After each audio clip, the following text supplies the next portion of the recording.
Greetings, lords and ladies, and welcome to our fanfiction reading with Craig. Hi. And myself, and today we're reading Blood and Water by Tommy LeBeau. Craig, will you do us the honours? Sweat ran down Loric's cheek as he surveyed his assembled troops. Fearsome was the only way to describe the legion before him.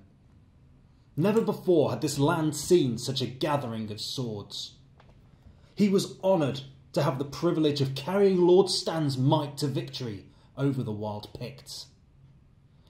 It was a hot summer day. A strong breeze swept past him, carrying with it the scent of lavender. His heart ached as he thought of his wife Esme in Ravenswake. She always smelled of lavender and honey. He shook the thoughts from his head. Homesickness would cloud his judgment, and he could not afford that weakness. With as much force as he could, he called out to his men. "Legion! Formations!" He could hear the sergeants repeating his commands and could see the formations tighten. He smiled with pride at the well-oiled machine before him and boomed his command. "March!"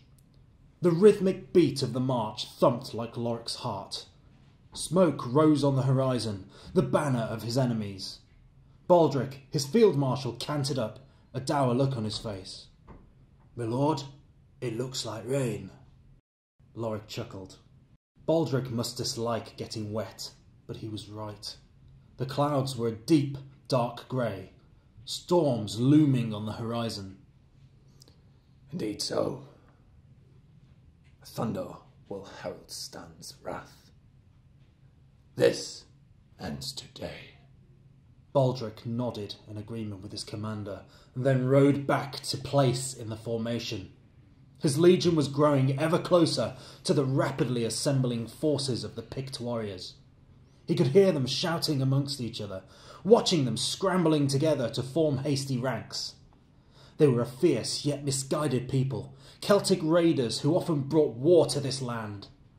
He took a deep breath to calm his nerves, his hands shaking slightly as they held the reins. Loric was no coward. He had become commander through many successful skirmishes. However, what man did not fear death? Gathering himself, he boomed a thunderous command to his legion. "Legion, halt!" The great force of men stopped. All eyes turned to him, and his confidence surged. He looked over his army, many of which would die this day, but with his most commanding voice he shouted, "Too long have the Picts ravaged our villages. Too long have these savages taken what is ours.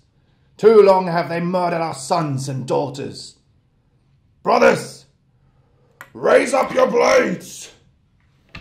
Look across the field and see the fear in the eye of the enemy. Today we will have our vengeance."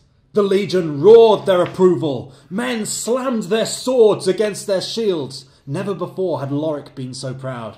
He pointed his blade to the enemy force and roared his final command. "Charge!" The legion rushed forward, the sound of distant thunder barely audible over the roar of his men. The two armies clashed together with great force. The clang of their weapons echoed as it began to rain blood and water.